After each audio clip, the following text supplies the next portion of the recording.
So come to the practice sheet of the carboxylic acid.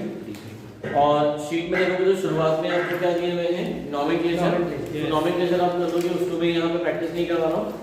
But जो काम के हैं, structure number 4, structure number 5, structure number 4 का common name crotonic acid. ठीक है, बोलना नहीं भाई, सुनो, बनाया है तो बस क्रॉस चेक करो, है ना। Structure number 4 protonic acid, structure number 5 cinnamic acid. तो ये याद होना चाहिए क्योंकि बार-बार कंटिन्यूअस है और इनकी प्रिपरेशन भी सिलेबस में है, इनका मेथड ऑफ प्रिपरेशन जरूर होते हैं। स्ट्रक्चर नंबर 6 का जो है वो आईयूपीएसी ने बेंजोइक एसिड भी है और बेंजीन कार्बोक्सिलिक एसिड भी है, दोनों याद है, आपको याद रखना है इस तरह से। चलिए क्वेश्चन नंबर 2 जो है वो complete the following reactions. Carboxylic acid की मेथड ऑफ प्रिपरेशन का जो मैंने फ्लो चार्ट बनाया था, अगर उसको आपने अच्छे से पढ़ा होगा तो पहले 13 क्वेश्चन जो आएंगे जिस तरह से बोर्ड में, उस पैटर्न के क्वेश्चन बनाकर रखना है। तो उसमें क्वेश्चन नंबर फर्स्ट जो है वो है ऑक्सीडेशन ऑफ अल्कोहल का। तो हम सबको याद है कि प्राइमरी अल्कोहल के ऑक्सीडेशन से बनता है carboxylic acid. So final answer आएगा, पहले बनेगा एल्डिहाइड, एल्डिहाइड से डायरेक्ट बन जाएगा कार्बोक्सिलिक एसिड। बोर्ड एग्जाम में आता है तो डायरेक्ट कार्बोक्सिलिक एसिड लिख सकते हो या एल्डिहाइड बनाकर कार्बोक्सिलिक एसिड, जैसा आपको करेंगे। पोटेशियम डाइक्रोमेट K2Cr2O7 2- है ना, ये पोटेशियम डाइक्रोमेट भी क्या बनाएगा, एल्डिहाइड से कार्बोक्सिलिक एसिड। तो बनने वाला प्रोडक्ट सेकंड में होगा इथेनोइक एसिड। थर्ड में जोन्स रिएजेंट डाला है CrO3 in presence of H2SO4, तो क्या बन जाएगा, जोन्स रिएजेंट ब्यूटेनोइक एसिड। क्या बन जाएगा, तो थर्ड में butane. Structure number 4, question number 4 में सिर्फ CrO3 डाला है, साथ में H2SO4 नहीं है, मतलब ये एल्डिहाइड पर रुक जाएगा। तो स्ट्रक्चर नंबर 4 में जो बनने वाला है वो ब्यूटेनल। ठीक है भाई, अपना करेक्ट चेक करेंगे आपने क्या किया है, मैं भी देखूंगा, है ना, शीट में नहीं करना था। फिर structure number 5 again Jones reagent डाला, थर्ड और फिफ्थ एक ही है। ठीक है, मतलब दो तरह से आता है, कभी कभी जोन्स रिएजेंट नाम लिखा हुआ आता है, कभी सिंबल लिखा आता है, आपको पहचानना आना चाहिए। क्वेश्चन नंबर 6, यहाँ से हमारा जो टॉपिक शुरू होता है वो है हाइड्रोलाइसिस। तो हाइड्रोलाइसिस ऑफ साइनाइड, साइनाइड का हाइड्रोलाइसिस करने से भी कार्बोक्सिलिक एसिड बनाए जा सकते हैं। दो टाइप के हाइड्रोलाइसिस हमने पढ़े थे, partial hydrolysis and complete hydrolysis. Partial का मतलब होता है in presence of concentrated, while complete का मतलब होता है in presence of diluted acid.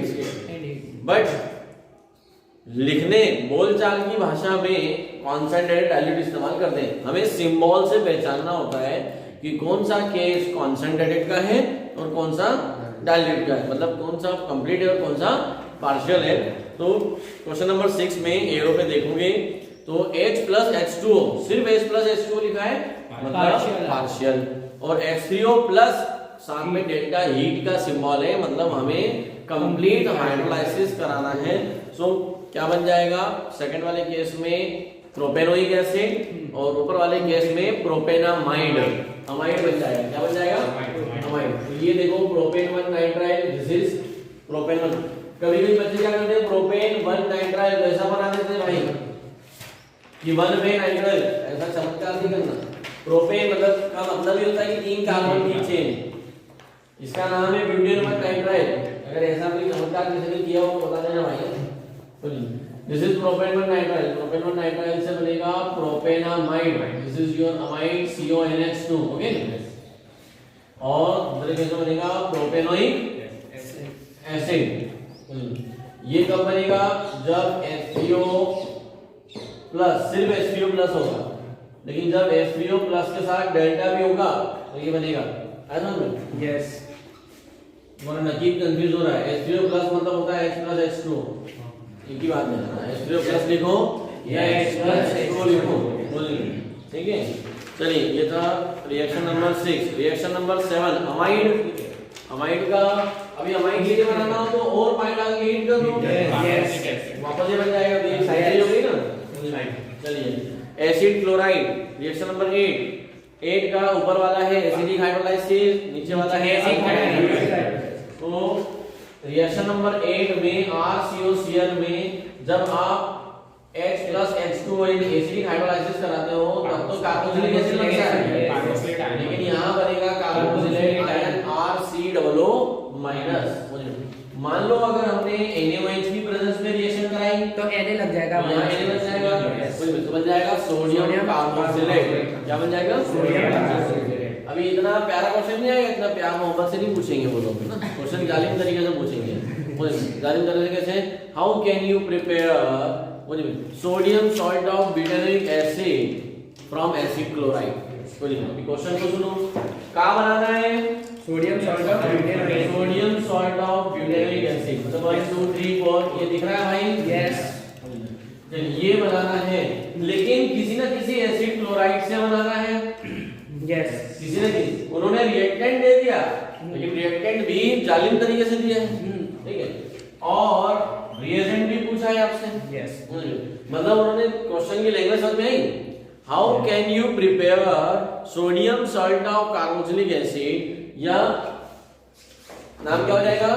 Butanoic. Sodium butanoic. How can you prepare sodium butanoic from any unknown acid chloride. तो आपको ये भी बताना है, ये भी बताना है। ब्यूटेनॉल लेंगे और उधर यहाँ लेंगे ब्यूटेनॉइल क्लोराइड। यस। ऑयल क्लोराइड सब पे लगाएंगे ना? यस। यहाँ क्या डाल देंगे? H+ डालेंगे। यस। अल्कलाइन वाला, इसे अगर एसिडिक वाला डाल दें तो ये बनेगा। इसमें कौन सा फाइन डालना है? अल्कलाइन। OH- H2। आइए क्या बात, क्वेश्चन कैसा आएगा मेरी भाषा समझ में आई? यस।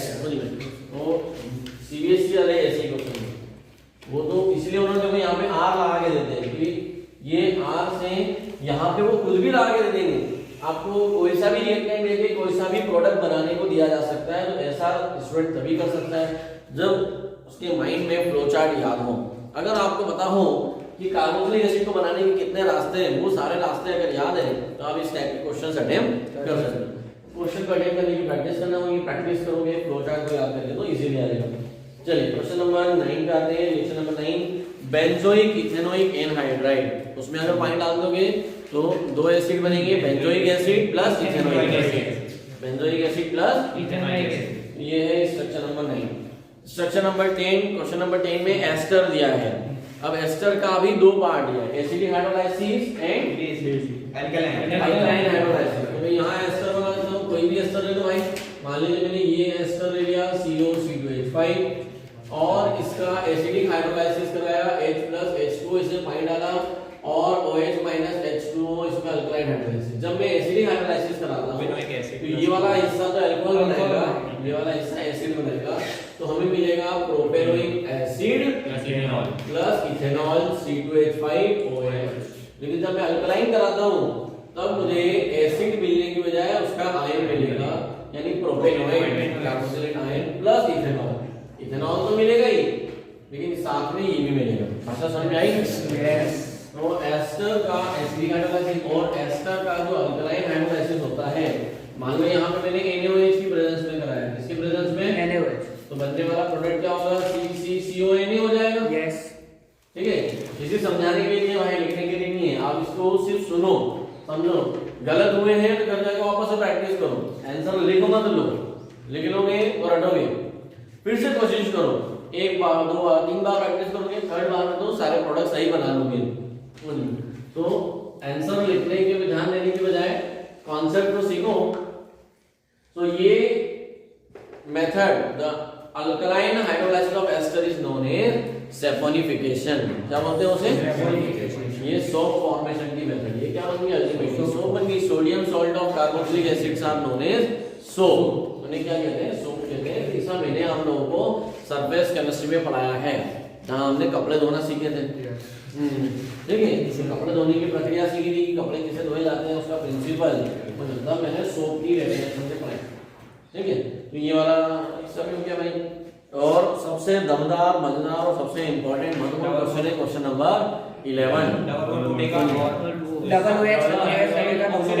अल्टीमेटली क्या बनेगा? ADP acid. क्या बन रहा है? मतलब एडीपी एसिड की प्रिपरेशन भी सिलेबस में है। अगर इस क्वेश्चन को देखोगे तो ये आपको इंटेक्स में या एग्जांपल में मिल जाएगा। जो लोग बच्चे एनसीईआरटी सॉल्व करते हैं घर पे ईमानदारी से, उनको ये क्वेश्चन कहाँ मिलेगा? एनसीईआरटी में मिल जाएगा, या तो इंडेक्स में या फिर एग्जांपल है ना, कहीं ना कहीं एक्सरसाइज में नहीं है ना। ठीक है, अभी आ जाते हैं क्वेश्चन नंबर 12। इसलिए क्वेश्चन नंबर 11 को जल्दी से भी नहीं छोड़ना है क्योंकि वो टेक्स्ट बुक में दिया है, इंपॉर्टेंट है। क्वेश्चन नंबर 12 रिएक्शन में ब्यूटेनॉल दिया है, ब्यूटेनॉल में टॉलेंस रिएजेंट डाल दिया तो ब्यूटेनोइक एसिड बन जाएगा। क्या बन जाएगा? क्योंकि टॉलेंस रिएजेंट भी एक ऑक्सीडाइज। अच्छा अब यहाँ पर और एक इंपॉर्टेंट पॉइंट सिखा देता हूँ आपको ना। कभी कभी टॉलेंस रिएजेंट को इस फॉर्म में लिखा नहीं आता और मैं लिखा होता है, ऐसा भी दे दिया जाता है ना। ये आप अपने नोट में ऐड कर लेंगे थोड़ी देर बाद, अभी नहीं। मान लीजिए मैंने एल्डिहाइड दिया है, क्या दिया बेटा? एल्डिहाइड। और एल्डिहाइड के ऊपर सिर्फ Ag2O लिखा होगा। क्या लिखा होगा? Ag2O। समझना है कि टॉलेंस रिएजेंट है। टॉलेंस रिएजेंट को सिल्वर ऑक्साइड से भी रिप्रेजेंट किया जाता है। इससे पीछे रीजन ये है कि जब Tollens reagent ammoniacal solution of silver nitrate is known as Tollens reagent, तो उसमें जब हम अमोनियम हाइड्रोक्साइड और AgNO3 को मिक्स करते हैं तो ये कॉम्प्लेक्स बनता है AgNH3 और ये कॉम्प्लेक्स ब्रेक होकर सिल्वर ऑक्साइड में कन्वर्ट हो जाता है। और सिल्वर ऑक्साइड होता है वो एल्डिहाइड के साथ रिएक्ट करता है। देखो यहाँ पे सिल्वर की वैलेंसी कितनी है? Ag+1।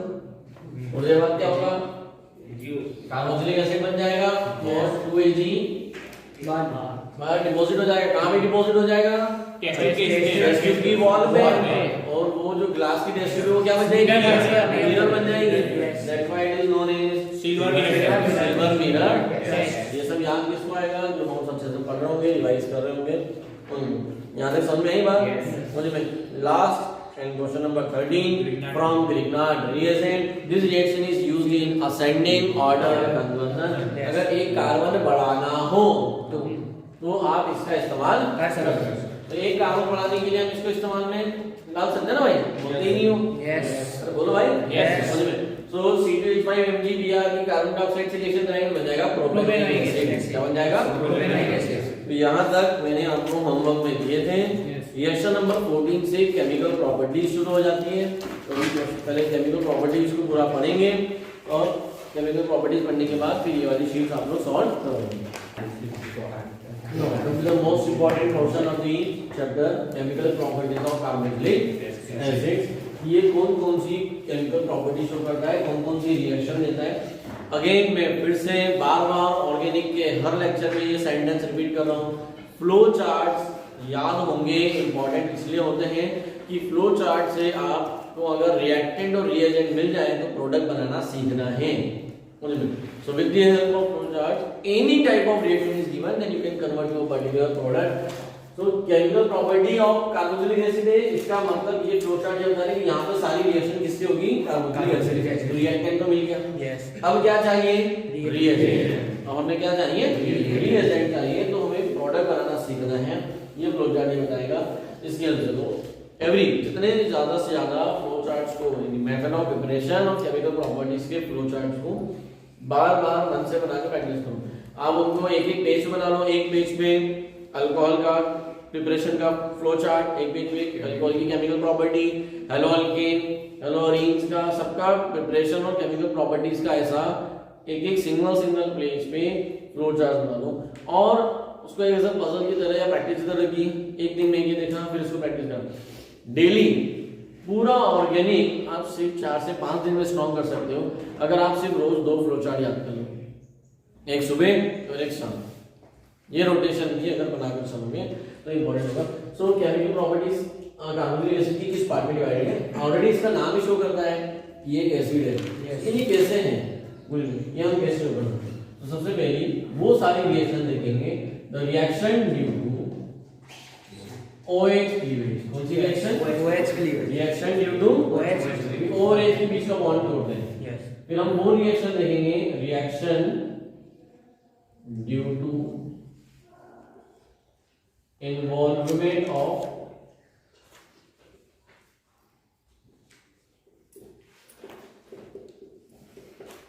OH मतलब CO क्लीवेज।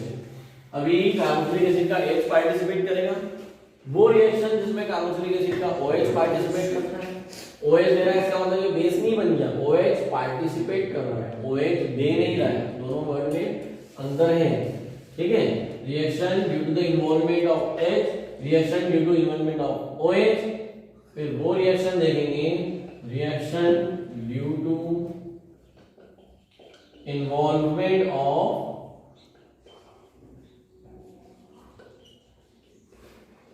COH ग्रुप, यानी ये पूरा ग्रुप पार्टिसिपेट करेगा, ये पूरा सिर्फ ये R पार्टिसिपेट नहीं करेगा। The last reaction due to involvement of ऐसी रिएक्शन जिसमें इसको कुछ भी हाथ नहीं लगाएंगे, ये ऐसा कि ऐसा ही पड़े रहेगा, लेकिन R पार्टिसिपेट करेगा। बोलिए अभी सिर्फ H पार्टिसिपेट करेगा, ये पूरा ऐसे ही ऐसे रहेगा, इसको कोई हाथ भी नहीं लगाएगा, इसको भी यहाँ पे हाथ नहीं लगाएगा, ये पूरा यहाँ पे पार्टिसिपेट होगा, R के साथ कुछ भी नहीं होगा, और यहाँ पे सिर्फ R पार्टिसिपेट करेगा। तो आप स्टेप बाय स्टेप याद रख सकते हो कि केमिकल प्रॉपर्टीज कार्बोक्सिलिक एसिड की बहुत इजी है, मतलब उसमें एक एक पार्ट पार्टिसिपेट करता है। जब ये H देता है, जब H पार्टिसिपेट करता है तो इसको बोलते हैं एसिडिक बिहेवियर। क्या बोलते हैं? Acidic behaviour. तो इसके अंदर आता है एसिडिक नेचर। क्या आएगा? Acidic nature. अब एसिडिक नेचर में हम किसके साथ रिएक्शन देखेंगे? एक एक जिसको याद हो, जस्ट सोचना है, और रेज द हैंड। 30 सेकंड का ही समय है, ठीक है। 30 सेकंड के अंदर आप अपने माइंड में सोचिए कार्बोक्सिलिक एसिड, और हर किसी को 2 रिएक्शन बतानी है, एक नहीं 2। हम ऐसा क्या कराएं जिससे आप ये शो कर सकते हैं, how can you show that carboxylic acids are acidic in nature. सोचिए 30 सेकंड ही ऐसे आपके पास। एक कोई मुंशी पाइन के अलावा जो 2 टेस्ट बता सकता हूं, नहीं सर पहले तो मेटल के साथ रिएक्शन करेंगे तो H2 इवॉल्व होगा, वेरी गुड। और दूसरा वो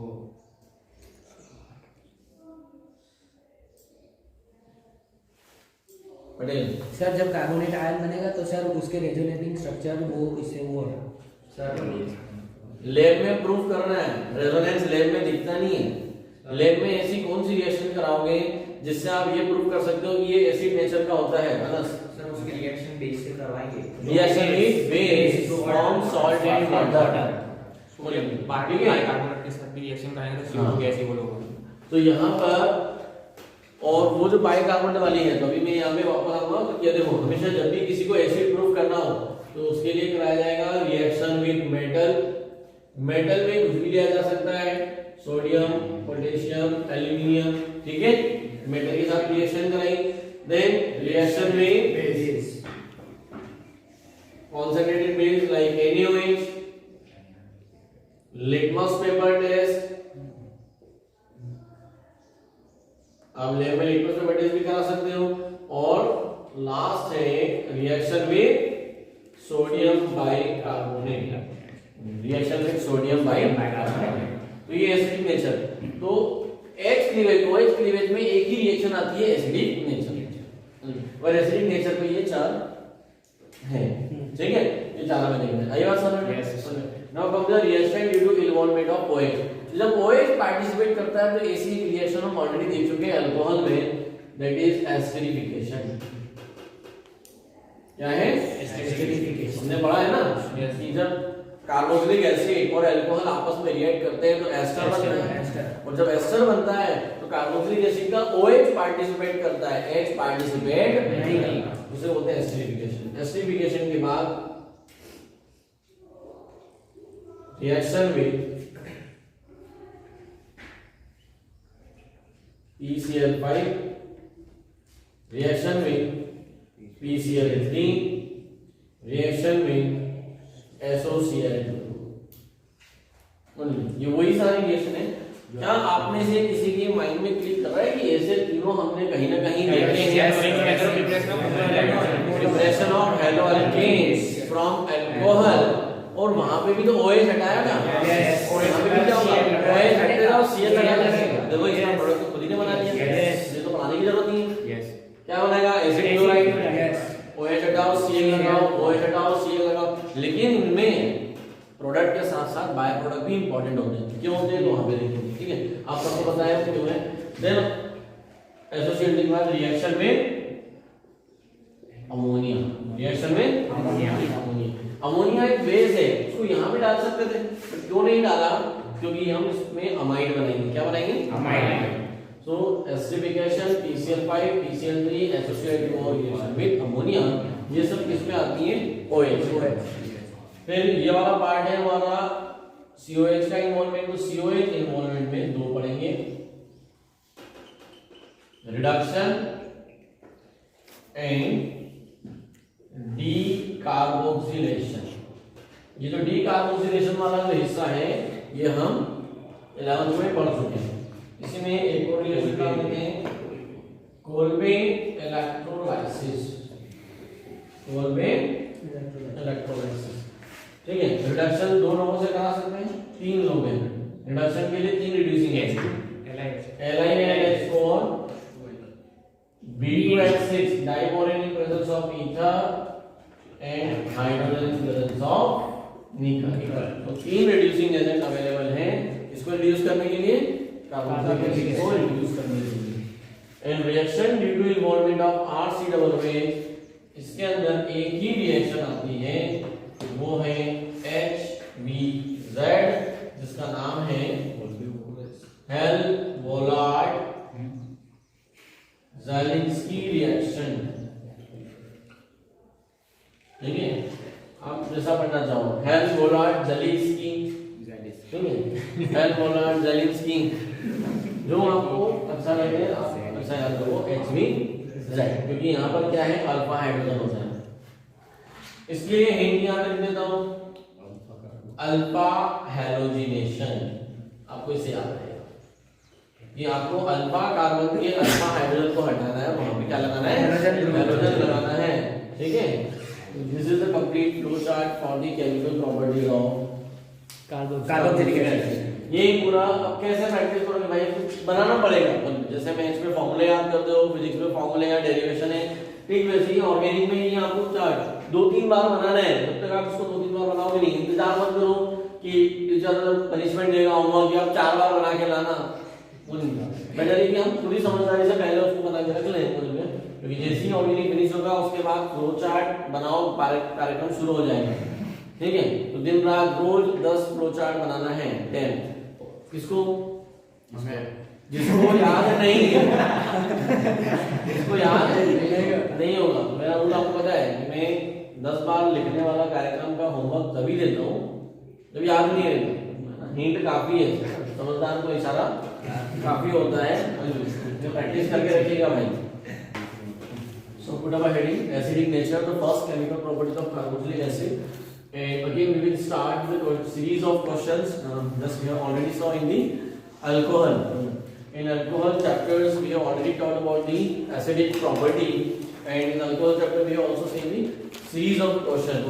Whenever any organic compound acts as an acid, it means they are giving H plus ion. So first of the question is why they are giving H plus ion, and how can we prove that they are giving H plus ion? How we can show that? Because acid means which can give proton, which can give H plus ion. So proton दिखता तो है नहीं, it's not possible to see the proton, but जब भी lab में आप करो तो how can you show that? ऐसा क्वेश्चन आया तो भाई भेजे भरो, ऐसा क्वेश्चन आ रहा है, हाउ कैन यू, मतलब आपको रिएक्शन से लैब में प्रूव करना है। तो लैब में क्या करोगे, आप लैब में गए, आपने एक टेस्ट में कार्बोक्सिलिक एसिड लिया और उसमें सोडियम का ब्रिज डाला, जैसे ही सोडियम का ब्रिज डालोगे, डालते क्या निकलेगी, hydrogen gas.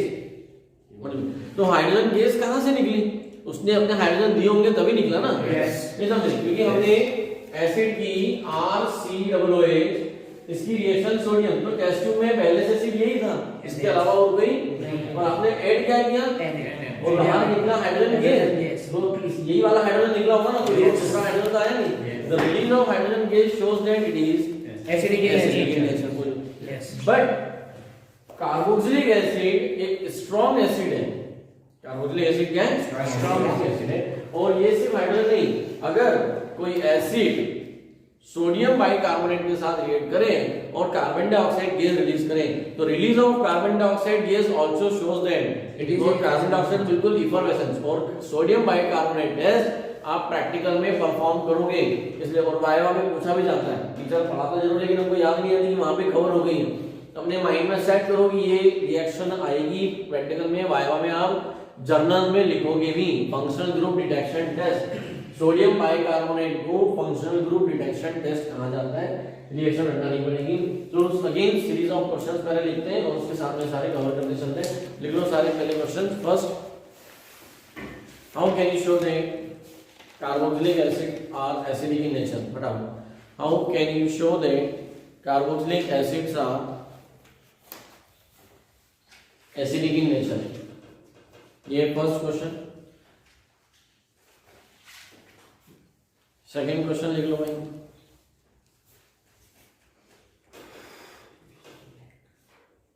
Right down the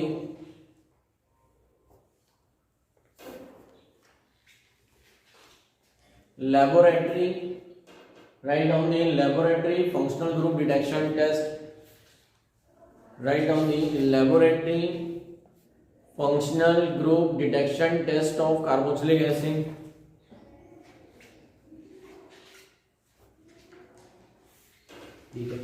Third question,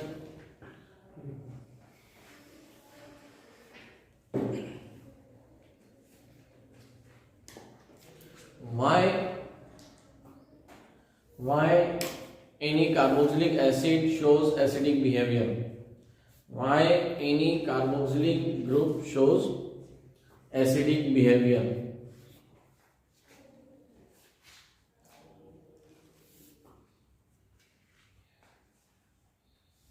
Next question, why carboxylate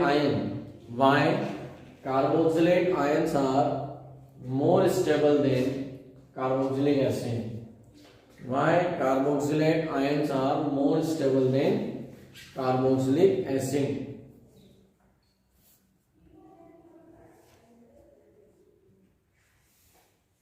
Next question,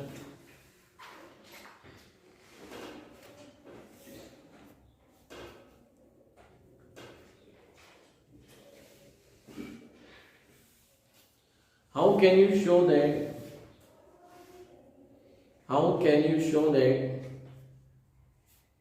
carboxylic acids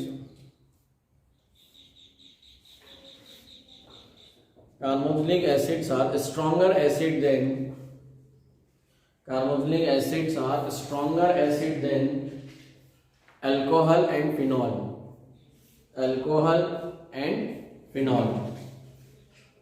इसके और में लिख लो, बहुत इंपॉर्टेंट है, कम से कम 5 लाख स्टार लगाइएगा में, और में लिख लीजिए,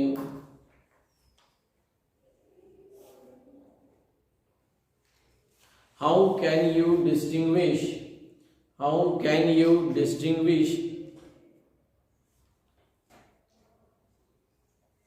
और में लिखिए, how can you distinguish or give the test of distinguish between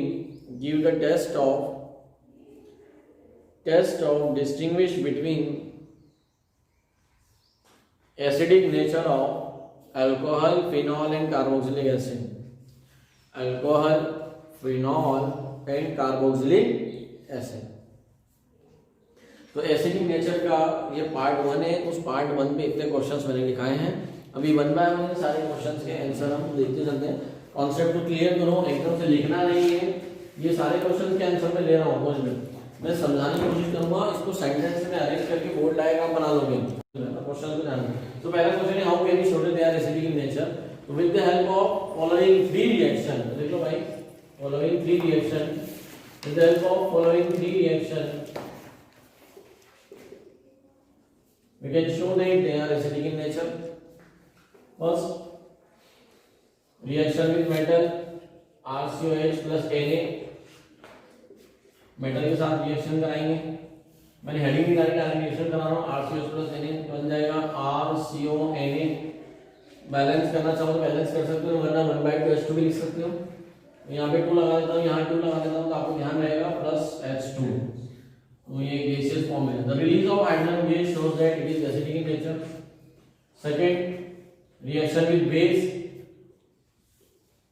RCOH plus NaOH, रटना नहीं है, आप खुद भी प्रोडक्ट बना सकते हो अगर आपको समझना हो तो। भैया RCOO, यहाँ से सिर्फ H निकालना है, इसका H और इसका OH।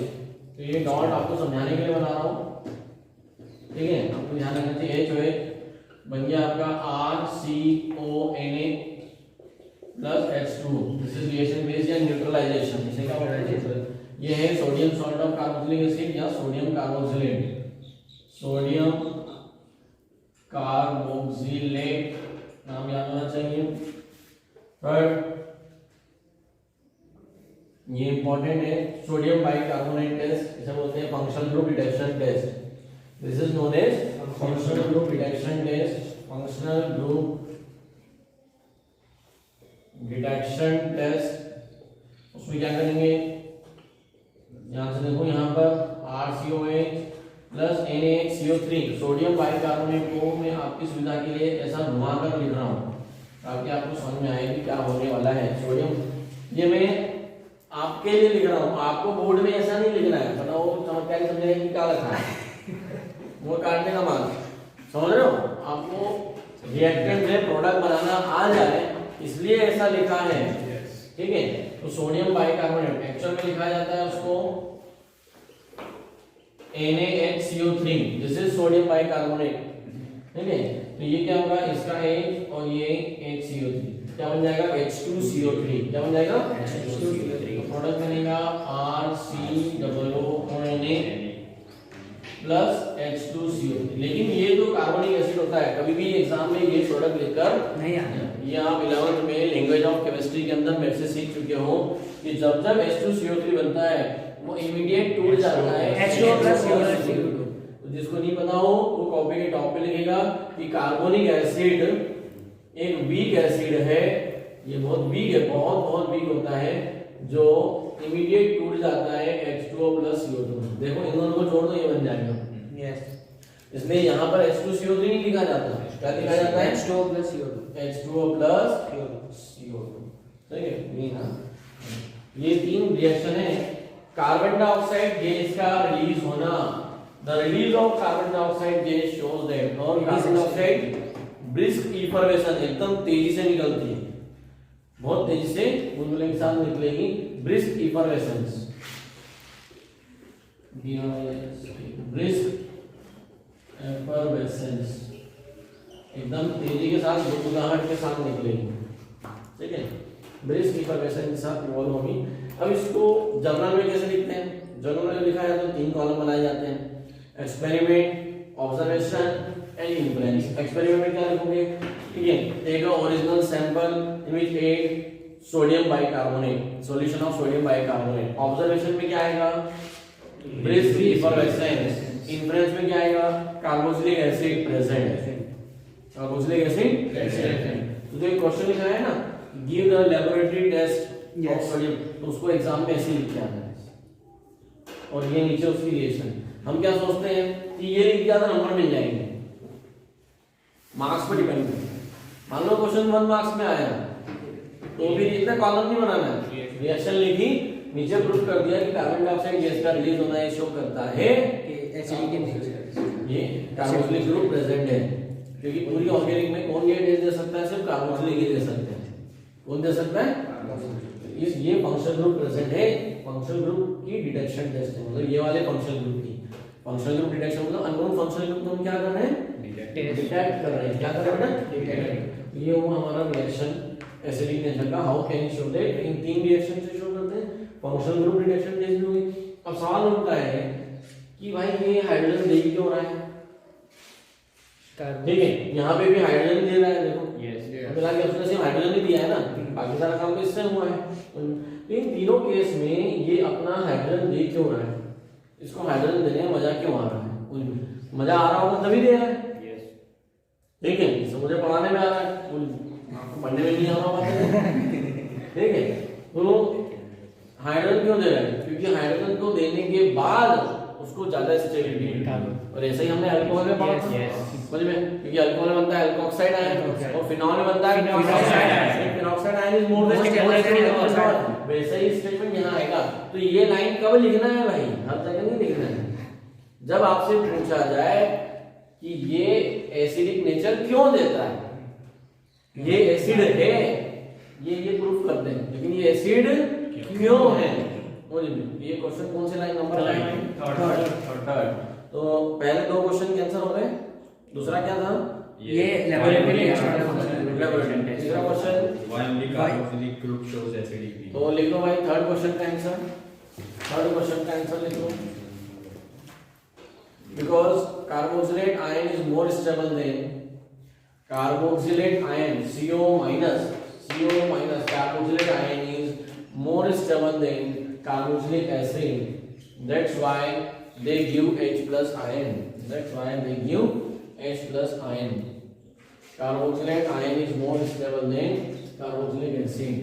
अभी नेक्स्ट क्वेश्चन है आपका, why carboxylate ion is more stable than carboxylic acid, है ना? तो भाई लिखा है ना, तो उसके पीछे लिखो, आंसर लिखो फटाफट, उसका आंसर लिखो नेक्स्ट क्वेश्चन में। Because resonating structure of carboxylate ion, because resonating structure of carboxylate ion, resonating structure of carboxylate ion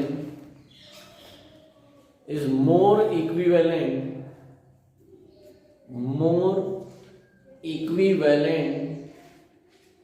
as compared to resonating structure of carboxylic acid, as compared to resonating structure of carboxylic acid। आई बात समझ में? Now what is the meaning of equivalent?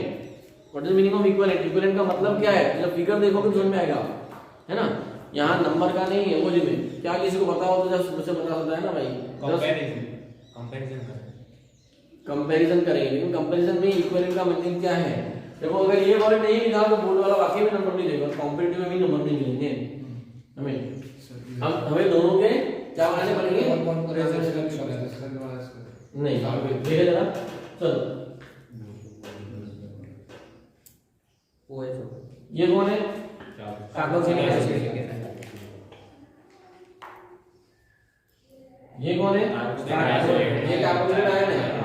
दोनों की resonance बनाते हैं, पहले इसका resonance बनाते हैं। क्या होगा आपको पता है? ऑक्सीजन को बिगाड़ेंगे, इलेक्ट्रॉन खींचेगा, यहाँ से इलेक्ट्रॉन यहाँ जाएंगे, जैसे जाएंगे तो O पे क्या आ जाएगा? माइनस, C पे क्या आ जाएगा? लेकिन ऑक्सीजन इस वाले ऑप्शन के पास भी क्या है? उसने इसको दे दिए, ठीक है? जैसे ही कार्बन, देखो ये कार्बन का गठबंधन इससे टूटा, ठीक है? तो ऑक्सीजन बोले घबराओ नहीं, हम हैं, आओ हमारे साथ कौन बोला, वो नहीं है तो क्या होगा, ठीक है? वो ठंड का अरेंजमेंट पूरा कर रखा है। तो ये यहाँ जैसे क्या बनेगा? C single bond O minus, इस ऑक्सीजन में 3 बॉन्ड क्या?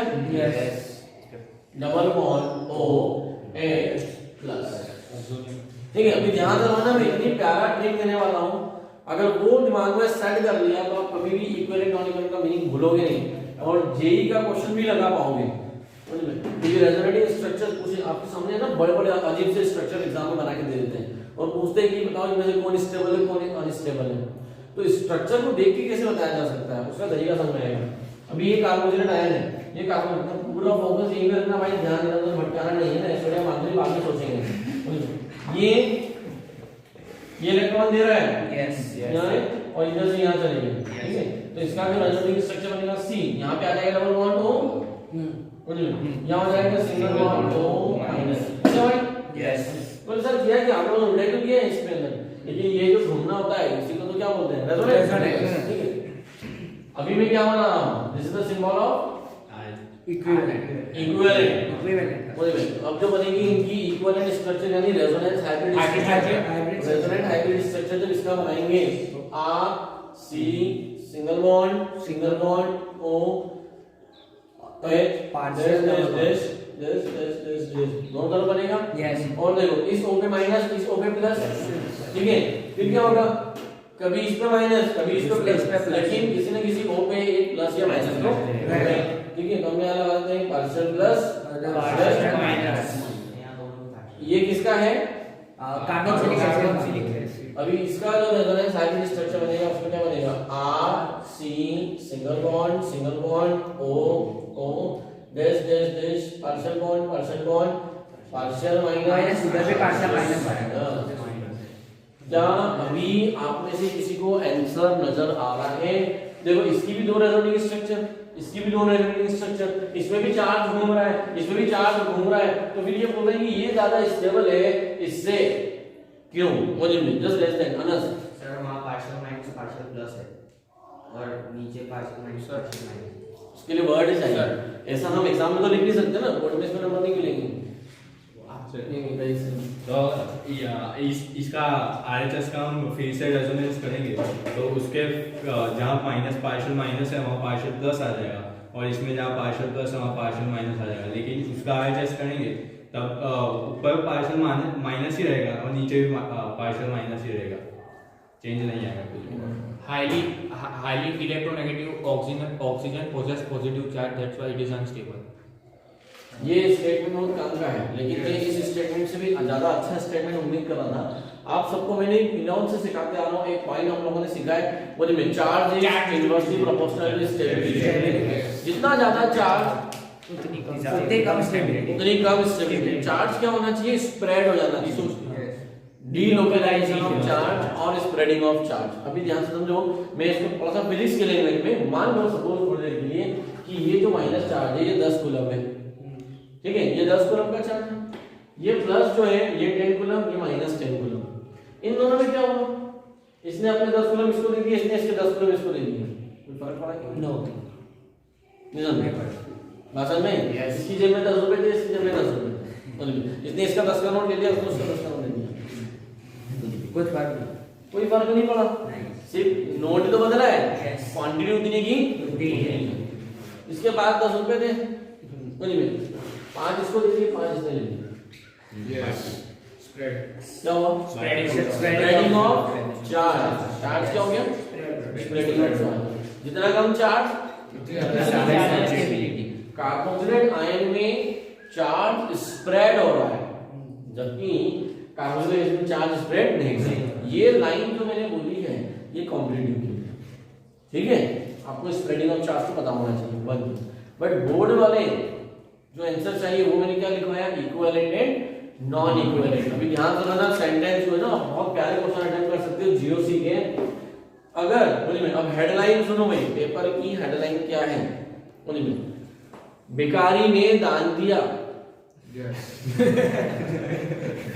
न्यूज़पेपर की हेडलाइन क्या है? भिखारी ने दान दिया। बोलिए मैं, थोड़ा अजीब सिस्टम है ना, आगे भिखारी ऐसा ही कुछ यहाँ पे हो रहा है। ओबे क्या है? ओबे क्या है? और ये इसके नेचर के विपरीत काम कर रहा है। जब कोई नेचर के विपरीत काम करे तो वहां अनस्टेबिलिटी है, मतलब उसके पीछे उसका कोई ना कोई स्वार्थ होगा ना, वो अनस्टेबिलिटी है। Whenever you observe a positive charge on highly electronegative atoms such as nitrogen, fluorine, oxygen, then such type of resulting structures are known as non-equivalent. क्या बोलते हैं उसे? Non-equivalent. Unstable and non-equivalent. Resulting structure of carboxylic acid is non-equivalent, while resulting structure of carboxylic acid is equivalent. जो उसका nature है, भिखारी ने भीग ली तो उसको पेपर सामने की जरूरत नहीं है, क्योंकि वो तो उसका नेचर ही है। बात समझ आती है? बोलते ही नहीं हो। तो ये छोटे छोटे जो स्टेटमेंट्स होते हैं भाई, ये कोटेशन होते हैं, इसलिए कि आपको कॉन्सेप्ट ध्यान रहे कि हमें यहाँ पर इक्विवेलेंट नॉन इक्विवेलेंट का मतलब क्या है। इक्विवेलेंट का मतलब है, here equivalent means negative charge on highly electronegative atom, non equivalent means positive charge on highly electric oxygen atom. Clear है? Yes.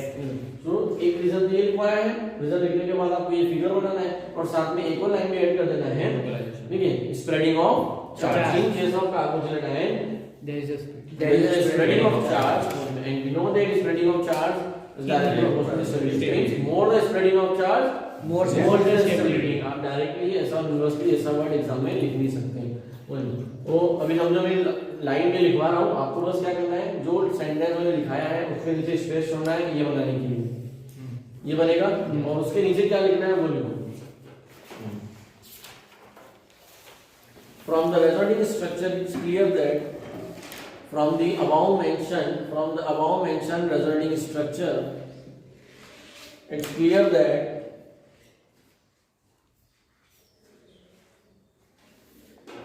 spreading of charges takes place in carboxylate ion.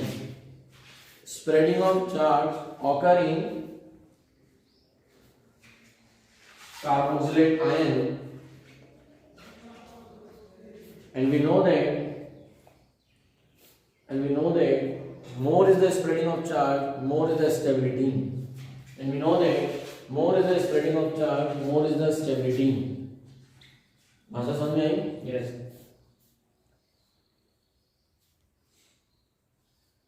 ठीक है, तो तो ये सिंपल सा रेडोनिक स्ट्रक्चर है, ये आप बना सकते हो, है ना, ये बना लोगे। तो उसके ऊपर ये बना लगा।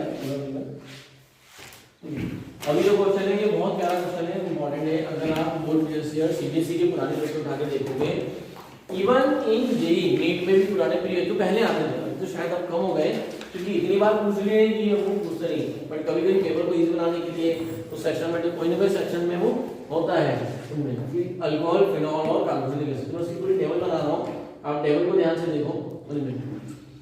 Test of distinguish between alcohol, phenol and carboxylic acid. मैं कॉलम को बना रहा हूँ, आप मेरे साथ में बना सकते हो, अल्कोहल, फिनॉल और कार्बोक्सिलिक एसिड, या समझ कर भी आप जैसा आप कर लेंगे अल्कोहल, फिनॉल और carboxylic acid.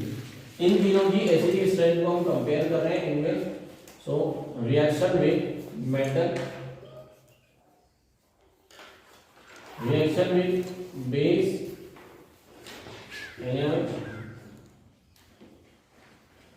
reaction with sodium bicarbonate, and last litmus paper test। देखिए अल्कोहल मेटल से रिएक्ट करेगा और क्या बनाएगा, सोडियम अल्कोक्साइड, RONA। ये टेस्ट देता है, फिनॉल भी देता है, कार्बोक्सिलिक एसिड। तो ये तो टेस्ट ऑफ डिस्टिंग्विश हुई नहीं, क्योंकि तीनों ही देते हैं ना, तो ये test of distinguish. Reaction with base, जब बेस से कराएंगे ये रिएक्शन नहीं देगा, ये देगा और ये तो हम इस रिएक्शन से अल्कोहल और फिनॉल के बीच डिस्टिंग्विश कर सकते हैं, अल्कोहल और कार्बोक्सिलिक एसिड कर सकते हैं। रिएक्शन विद सोडियम बाइकार्बोनेट, ये नहीं देगा, ये भी नहीं देगा, बट ये देगा, लेकिन ये litmus paper test, blue litmus paper को रेड में कौन कन्वर्ट करेंगे, क्या तीनों करेंगे, तीनों एसिड है, तीनों एसिड है, अल्कोहल एसिड है, फिनॉल एसिड है, carboxylic acid, blue litmus paper convert to red, तीनों के केस में हो जाएगा। यस नहीं सर, खाली फिनॉल और कार्बोक्सिलिक एसिड ही होगा यहाँ पे क्योंकि हमने पढ़ा है कि alcohol are weaker than water. Alcohol तो वाटर से भी गया रहता है, एसिड है, और अगर अल्कोहल लिटमस टेस्ट देने लग जाता तो पानी भी देता फिर। यस ये ये देगा और ये, अरे भाषा समझ में आई? यस। अपनी इसी टेबल पढ़ लोगे ना तो मजा आ जाएगा। इसको क्या करना है, 2-3 बार फिलअप करके प्रैक्टिस करना है, पहले ही हो गई है। यहाँ ये रख दो, यहाँ ये लिख दो, पूछो राइट क्रॉस कहाँ लगेंगे, गेम तो यहाँ भी खेला जा सकता है।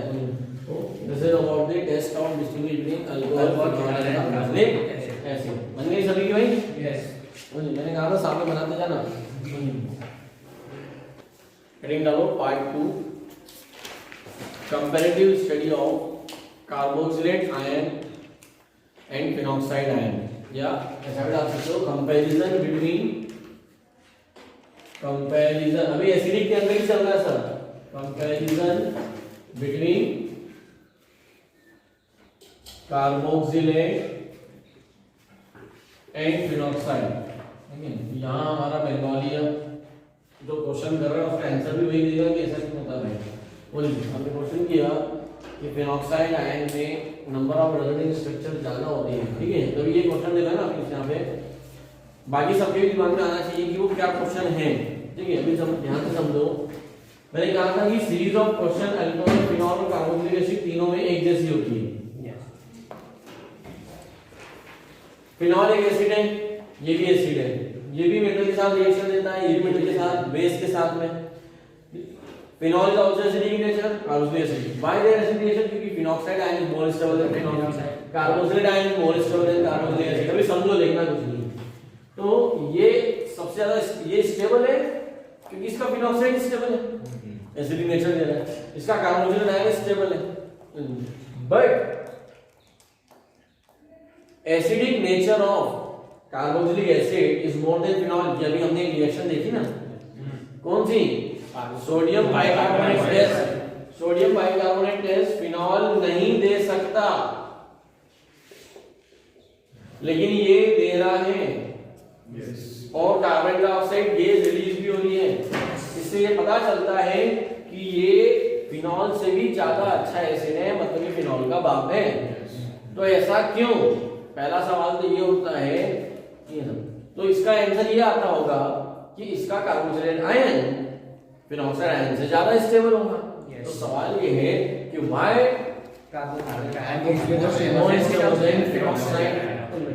और ये कैसे हो सकता है, क्योंकि फिनॉक्साइड आयन में तो बेंजीन रिंग है जिसमें रेजोनेटिंग स्ट्रक्चर बहुत सारी रेजोनेटिंग स्ट्रक्चर है, और ये तो मैंने ही पढ़ाया है आपको, Resonating structure number of resonating structure is directly proportional to stability.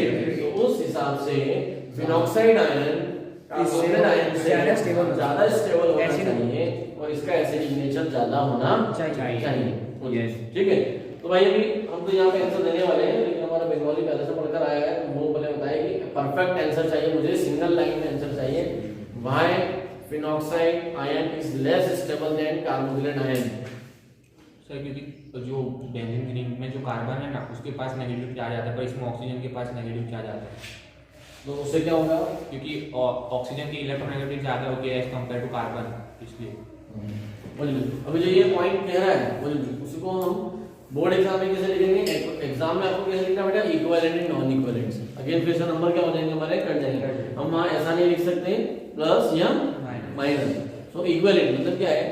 Resonating structure of carboxylate ion is more equivalent than resonating structure of phenoxide ion. सारी कहानी समझ में? अभी न्यूज़पेपर की हेडलाइन चेंज हो गई है, दानवीर ने भीग ली। दानवीर ने हेडलाइन बदल गई है। हेडलाइन अभी थोड़ी देर पहले जो न्यूज़पेपर छपा था उसमें भिखारी ने दान दिया, भिखारी ने दान दिया। अब हेडलाइन क्या है न्यूज़पेपर की? दानवीर ने भीग ली। तो ये मतलब सर ये सब क्या है? भिखारी दान देने में समझ नहीं आ रहा। जब हम क्या देखेंगे फिगर आप देखोगे तो आपको समझ में आएगा ना। यहाँ से इक्विवेलेंट एंड नॉन इक्विवेलेंट का कॉन्सेप्ट नजर आएगा। ये है हमारा फिनॉक्साइड आयन। क्या है बेटा? Phenoxide ion. मैं डायरेक्ट यहाँ लिख रहा हूँ फिनॉक्साइड आयन। हम दोनों के रेजोनेटिंग स्ट्रक्चर कंपेयर करेंगे। और ये रहा आपका कार्बोक्सिलेट आयन। अब कार्बोक्सिलेट आयन का रेजोनेटिंग स्ट्रक्चर तो आपको ध्यान नहीं है, यहाँ से यहाँ जाता है, यहाँ से यहाँ जाता है, तो फटाफट बता देता हूँ मैं आपको। ये RC सिंगल बॉन्ड O, यहाँ डबल बॉन्ड O आ जाएगा, हो जाएगा, और यहाँ माइनस चार्ज पहुंच जाएगा। यस, तो इसका रेजोनेटिंग स्ट्रक्चर ये है। इसमें सिर्फ दो ही बनते हैं, लेकिन इसमें बहुत सारे बनते हैं। कितने बनते हैं? ये इलेक्ट्रॉन यहाँ से यहाँ जाएगा, यहाँ से यहाँ जाएगा। तो पहला रेजोनेटिंग स्ट्रक्चर जो बनेगा उसमें O पे कोई चार्ज नहीं रहेगा, यहाँ डबल बॉन्ड आ जाएगा, यहाँ माइनस चार्ज आ जाएगा और लोन पेयर आ जाएंगे। यस, ठीक है। ये बॉन्ड ऐसे कैसे, फिर ये माइनस चार्ज यहाँ जाएगा, फिर ये माइनस चार्ज यहाँ से यहाँ आएगा। तो अगर देखा जाए तो फिनॉक्साइड आयन के 4 रेजोनेटिंग स्ट्रक्चर बनेंगे। किसके कितने बन रहे हैं? सिर्फ 2 बन रहे हैं। देखो नहीं भाई, समझो। लेकिन ये कौन है? ये है कार्बन। और कार्बन पे हमेशा होना चाहिए प्लस, और ऑक्सीजन पे क्या होना चाहिए? माइनस। लेकिन यहाँ ऑक्सीजन पे तो माइनस है, लेकिन कार्बन पे भी माइनस होना चाहिए। और सभी जगह पहुंच रहा है। देखो ये माइनस इस कार्बन पे, थोड़ी देर बाद इस कार्बन में माइनस, फिर थोड़ी देर बाद इस कार्बन में। इसकी जितनी भी रेजोनेटिंग स्ट्रक्चर है ना, वो सब नॉन इक्विवेलेंट है। कैसी है? मतलब अगेंस्ट द रूल है। ये हेडलाइन हो गई ना, कार्बन दानवीर है, लेकिन क्या करेंगे उसने? भीग ले ली। तो दानवीर ने क्या करी? भीग ले ली। अभी थोड़ी देर बाद एरो कैसे बनाओगे? देखो ये ऐसे बनाओगे ना, ये यहाँ आएगा और ये यहाँ जाएगा। देखो ये भीग ले रहा है, भीग ले रहा है, इसीलिए क्या होगा? इसलिए यहाँ पर क्या आ गया? माइनस चार्ज और लोन दे रहा है। यहाँ डबल बॉन्ड, यहाँ डबल बॉन्ड, यहाँ पर माइनस चार्ज आ गया। तो दानवीर क्या कर रहा है? भीग ले रहा है। मतलब क्या कर रहा है? तो जब दानवीर भीग ले रहा है मतलब दिस इज अनस्टेबल। क्या ये? अनस्टेबल है। क्वेश्चन समझ में आया? बहुत इंपॉर्टेंट है। इस पे क्वेश्चन आता है, लेकिन ऐसे क्वेश्चनों के आंसर एक नॉर्मल स्टूडेंट नहीं दे सकता। मतलब उसको क्लियर नहीं हो सकता, तो कॉन्सेप्ट नहीं क्लियर हो गए तो ऐसे क्वेश्चन के अंदर कब कहाँ आंसर क्या लिखना है ये पता होना चाहिए। मैं अब जो क्वेश्चन पूछते जा रहा हूँ आपको समझ में आना चाहिए, आपके माइंड में वहाँ आंसर क्या लिखना है। समझ में आया? सीरीज शुरू कर रहा हूँ, फिर से समझना। पहला क्वेश्चन मुझ में, how can you distinguish between phenol and carboxylic acid? जिसको पता हो just raise the hand. How can you distinguish between phenol and carboxylic acid? How can you distinguish between phenol and, मतलब ये सब लिखने से पहले मेरे इन क्वेश्चनों के आंसर अपने माइंड में सोचो, पता चलेगा कि आप मेरे साथ हो, आपको याद है, आपके दिमाग में है, सिर्फ 2 स्टूडेंट के हाथ खड़े हैं, नोट्स मत देखो। How can you distinguish between phenol and carboxylic acid, या मैं क्वेश्चन को चेंज कर देता हूँ, ये वाला चलो भाई सब पहुंच। Reaction with sodium bicarbonate, reaction with sodium bicarbonate, sodium bicarbonate से रिएक्शन कराने पे क्या होगा, कार्बोक्सिलिक एसिड कार्बन डाइऑक्साइड बाहर निकलेगा, कार्बन डाइऑक्साइड गैस रिलीज होगी, कार्बन डाइऑक्साइड गैस रिलीज हो रहा है मतलब वो एसिडिक, हां वो एसिडिक इन नेचर है, कौन कार्बोक्सिलिक एसिड, फिनॉल उसके साथ रिएक्शन नहीं देगा। चलो दूसरा क्वेश्चन जिसको पता हो just raise the hand. Out of the phenol and carboxylic acid which is more acidic and why, out of the phenol and carboxylic acid which is more acidic in nature and why, जिसको पता हो बस एक बंगाली का याद करा है, बस सम्मान दो बच्चे पढ़ रहे हैं, 2 इस पॉइंट को ध्यान है सभी का, बाकी कहीं और ध्यान है, लेक्चर में ध्यान रखना था, निकाल सुनो आराम से। ओनली में चलो पटेल सर बिकॉज़ इन कौन एसिडिक ज्यादा है, carboxylic acid, carboxylic acid is more acidic than phenol, sir because in carboxylic acid there is equivalent state और इन उसमें नॉन इक्विवेलेंस, ये आंसर यहाँ नहीं आएगा, इसीलिए मैं ये सीरीज चला रहा हूँ। आपको कहाँ कौन सा आंसर लिखना है, क्या क्वेश्चन पूछा है उसके हिसाब से। सर NaCO3 के साथ रिएक्शन करा दे दोनों, वो CO2 गैस देता है, वो फर्स्ट क्वेश्चन है, वो तो हो गया, वो पहला वाला उससे क्वेश्चन। मालूम पड़ता है ना ज्यादा एसिडिक है। क्वेश्चन क्या है यही देखो, हमें यही नहीं पता होता कि क्वेश्चन क्या है और उसमें लिखना क्या है, और हम बस खिचड़ी बनाकर जो आता है वो सब लिख देते हैं, वैसा नहीं चलेगा। सिर्फ एक बंदे का हाथ है, फिर से बैठो, मैं फिर से क्वेश्चन रिपीट करता हूँ, नहीं वाले क्वेश्चन नहीं थे, बताना नहीं किसी को, ठीक है, ऊपर वाले को पाप लगेगा। क्वेश्चन को फिर से सुनो, why phenol is more acidic than why carboxylic acid, why carboxylic acid is more acidic than phenol, why carboxylic acids are more, मुझे ये तो पता है क्यों एसिड है, वो कैसे पता चल गया, सोडियम बाइकार्बोनेट, बट वो क्यों है, एक लाइन का आंसर है charge spreading of charge, sir carboxylate ion पे electronegative charge, carboxylate ion is more stable than phenoxide ion, तो उस पे negative, carboxylate ion is more stable than. बेटा सवाल ये है हीरोइन कौन है, सवाल ये है वो हीरोइन क्यों है, वो सवाल दूसरा है, ठीक है। सर मेरे ध्यान आ गया, वो सवाल था और आपका क्वेश्चन जवाब था। तो भाषा समझ आ रही है, समझ में कब की, जब आपसे ऐसा पूछा जाए स्पेशली कि why phenoxide ion is less stable than carboxylate ion, तभी ये आंसर लिखना है, हर जगह नहीं छाप मारना है इस आंसर को, वरना डाल हो जाएगा। आपसे क्या होता है, हमने पिछले साल देखे कई सारे स्टूडेंट को, give the test of distinguish between phenol and carboxylic, ये बना के आ गए, वहां लिखा है कि टेस्ट दो, टेस्ट मतलब बच्चे को ओपिनियन से टेस्ट तो दे ही रहे हैं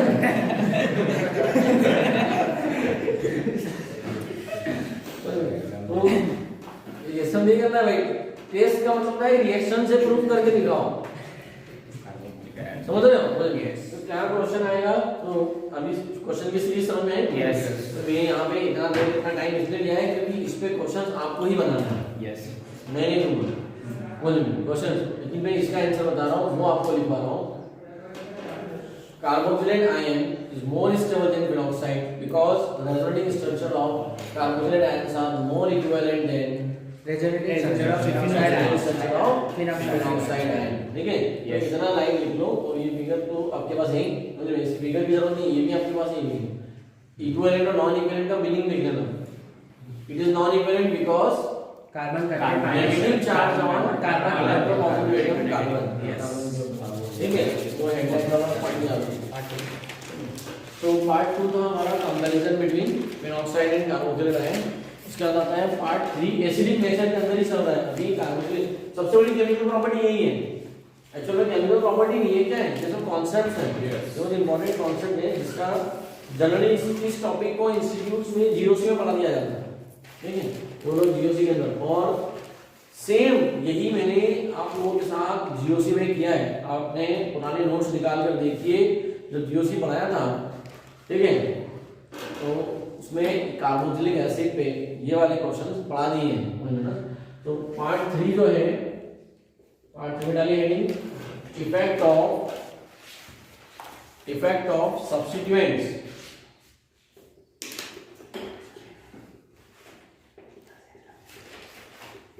effect of substituents on acidic strength, effect of substituents on acidic strength। मैं रूल लिखा चुका हूँ, फिर से एक बार रूल को रिवाइज कर देता हूँ। उनमें आपको सारे पॉइंट्स पता होना चाहिए। Minus I effect directly proportional to acidic strength, ये हमने रूल पढ़ा था, ये आपको याद आना चाहिए, ठीक है। जब पूछूं तब बोलो, मेरे साथ बोलो, चलो भाई तुमको मुझे कोशिश कर रहा था।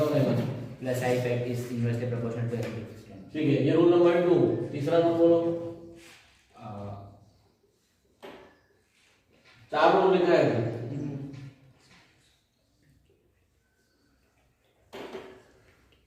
pKa is directly proportional to, पहले हम बताओ पीके होता क्या है? आमिर खान तो फुल ये है ना, पीके आमिर खान।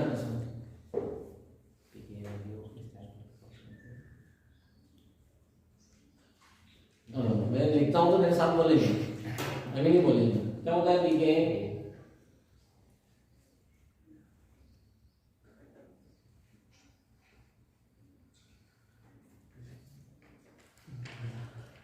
पीके मतलब potassium.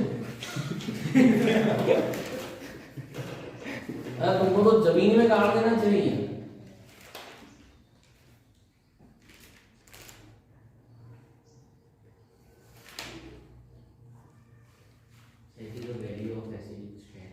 Value of acidic strength उनमें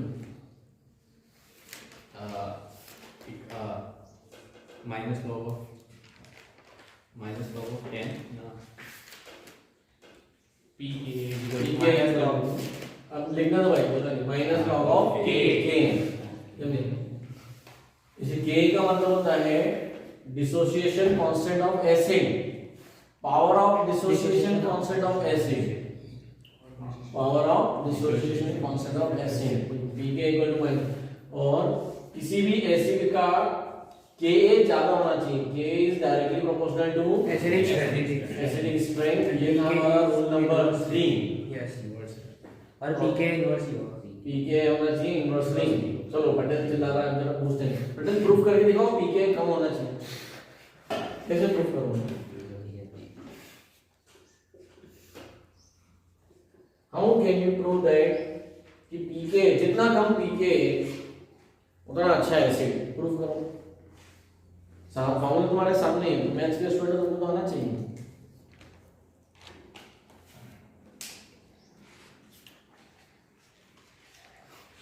मेरे पास दो एसिड हैं, दो acid, acid 1 A1, acid 2 A2।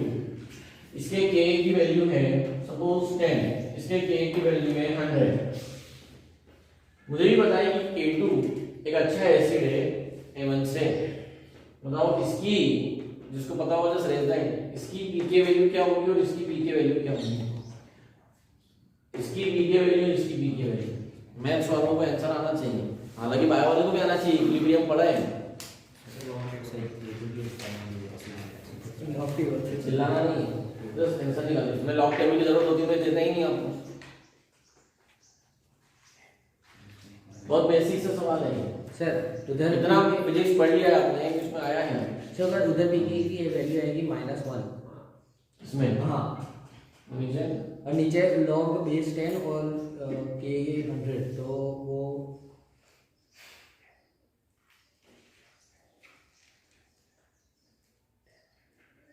Log निकालते नहीं होता हमें। सर उधर 10 आएगी सर। क्या कैलकुलेट कर रहे हो चमत्कार, तुम खुद ही सोचो। लॉग नहीं आएगा तो मैथ्स आएगा ना, फिजिक्स आएगा ना, केमिस्ट्री आएगा, क्योंकि फिजिकल तो बिल्कुल भी नहीं आएगा केमिस्ट्री में, केमिकल काइनेटिक्स नहीं आएगा, इलेक्ट्रोकेमिस्ट्री नहीं बनेगा, नॉन-नॉस्ट इक्वेशन कैसे करोगे? pk equal to minus log of k, इस फॉर्मूले में लिख रखे इसकी टेन की वैल्यू यहां पुट करते हैं, बेस 10 होता है, तो pk equal to minus log base 10 है ना, हमेशा 10 लिखा नहीं जाता, पहले हम अंडरस्टूड होता है कि फिजिक्स और केमिस्ट्री में बेस 10 होता है, मैथ्स में ये बेस ई होता है, बदल देता है, ई ले जाता है। तो जब ये log 10 की वैल्यू, जो log 10 होता है उसकी वैल्यू 1 होती है, यस log 10 की वैल्यू 1 होती है, लेकिन pk 2 निकालेंगे तो minus log of 10 to the power 2 रखेंगे, यस तो 1 की पावर 2 आगे आ जाएगा, यस 2 हो जाएगा, क्योंकि log x to the power n equal to m log x, ऐसा पढ़ा है ना, यस फिर 2 आगे आ गया, यस तो minus 2 pk 2 equal to minus 2 log 10, log 10 की वैल्यू अभी आ क्या होता है 1, तो माइनस 2 को 1 से मल्टीप्लाई करो ना, मतलब कितना है माइनस 2, तो माइनस 2 आ जाएगा। यस अब ये हो जाएगा हमारा अच्छा कि माइनस 1 बड़ा कि माइनस 2 बड़ा, वही वो छोटा कौन, माइनस 2 2 नहीं, माइनस 2 छोटा है, यस तो देखो जिसका k ज्यादा आया उसका pk कम होगा, उसका pk क्या आया, -2, ये है उसका प्रूफ, यस मैं ऐसा प्रूफ देना मत दूंगा, k जितना ज्यादा होता है उसका pk उतना कम होता है, तो pk inversely proportional to acidic strength. ये यहाँ क्यों पढ़ाया, मजा नहीं आ रहा है इसलिए, क्योंकि अभी यहाँ k आ रहा है, अमीन्स जब पढ़ेंगे तो उसमें k भी आएगा, और सेम फॉर्मूला pk भी equal to minus log of kb, base पता होना चाहिए इनका जो एसिडिक स्ट्रेंथ के बेस पे। एनीवे ये सब तो नॉलेज के लिए है, पता होना चाहिए, बट साइड में रफर एग्जाम नोट्स में नहीं ऐड करोगे इसको आप एक अलग से पेज पे लगाकर अपने आप जहां नोट्स बना रहे हो उसमें आगे स्टेपल कर सकते हो, साइड में लिख कर रख सकते हो कि कैसे के से बी के निकाला जाता है। कभी कभी इस तरह के सवाल बहुत ऐसे सिंपल सादे इजी सवाल दे देते हैं वो लोग, है ना, क्योंकि अब ऑब्जेक्टिव भी आते हैं बोर्ड में भी, ठीक है, इसको लेकिन मेन नोट्स में नहीं, 4 नोट आपको समझ में आ गए, यस तो लेकिन माइनस आई का ऑर्डर हमें याद होना चाहिए, सबसे ज्यादा हाईएस्ट माइनस आई का जो ऑर्डर होता है वो होता है CF3 का, किसका होता है CF3 का, CF3 देन CF3 के बाद में अगर होता है वो होता है CCl3, CCl3 के बाद में CCl2, CF3 CCl3 CCl3 आया समझ, देन उसके बाद में NO2, उसके बाद में CN, CF3 CCl3 CCl2, then NO2 CN, CN के बाद में chlorine, then chlorine, then bromine, then iodine, and then pH, phenyl ring. This is the decreasing order of minus I strength. सबसे ज्यादा और खतरनाक माइनस आई पावर किसकी है? CF3, मतलब ये भिखारियों का सरदार है। तो ये सरदार क्यों बन गया? फ्लोरीन सबसे ज्यादा फ्लोरीन का झुंड है वहां पे। यस, अकेले फ्लोरीन और अकेले नाइट्रो को देखोगे तो नाइट्रो उससे बड़ा वाला है। यस, समझ में आ रहा है? भाषा समझ में आ रही है? इसे बोलते हैं effect of number. Effect of number effect of type से ज्यादा इफेक्टिव होता है। तो ये हालांकि मैं कॉम्पिटिटिव लेवल पे लेता हूँ उसमें कि नंबर और इफेक्ट का क्या नंबर होता है, वो लॉजिक वहां रहता है। आपको ये ऑर्डर ध्यान रखना है, इसके बेस पे आप आराम से क्वेश्चंस कवर कर सकते हो। तो जब एआई बेस पे हम लोग लेते हैं तो वहाँ पे इफेक्ट नंबर के इफेक्ट और ये सारे, बट मैंने इनको कहीं ना कहीं आपके जीओसी में कवर किया है। आप उसको देखोगे नोट्स को ओपन करके तो आपको समझ में आ जाएगा। इस पे बेस क्वेश्चन केस आएंगे, मैंने पहले रूल बता दिए, फिर सारे क्वेश्चन लिखवाऊंगा। ठीक है, लिखिए यहाँ पर।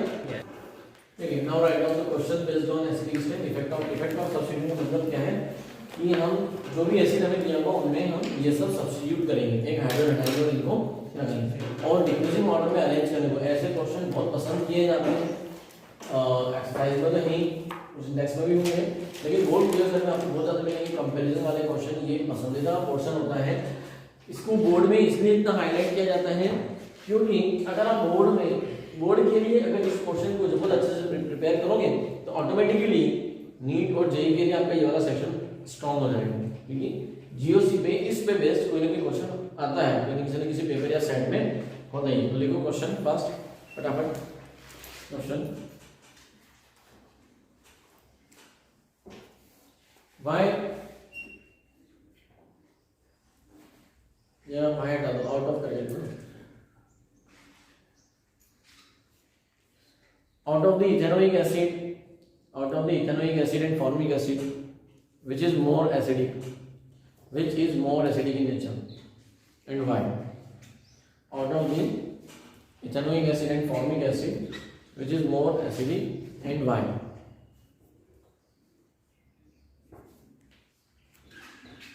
Second question.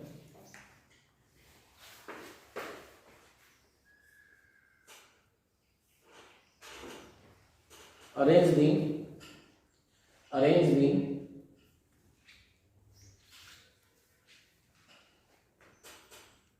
benzoic acid, formic acid and acetic acid in decreasing order of acidic strength. Arrange decreasing order of acidic strength. Clear? Third question.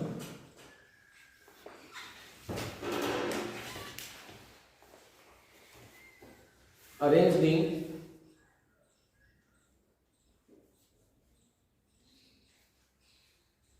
following in decreasing order of acidic strength.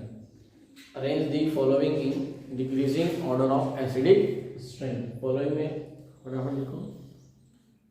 First trifluoroacetic acid,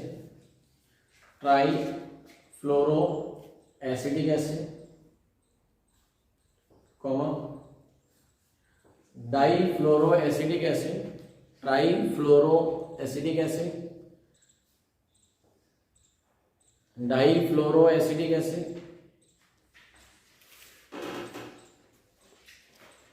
comma monofluoroacetic acid,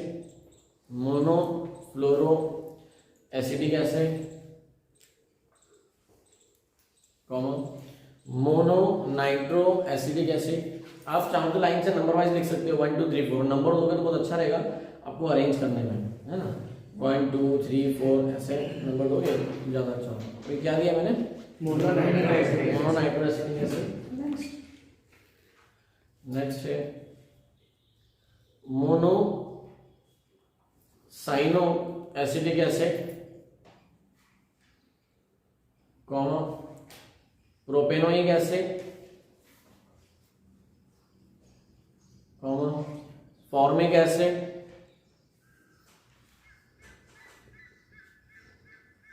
comma benzoic acid,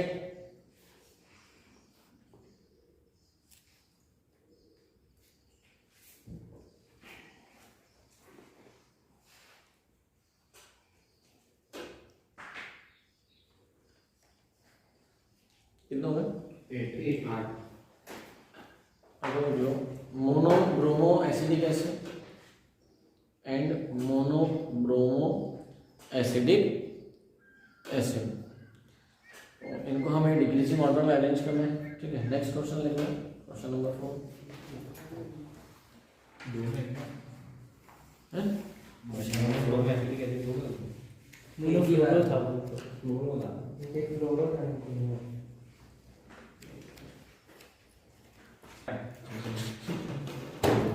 है तो fourth question based on acidic strength लिखो। Fourth question arrange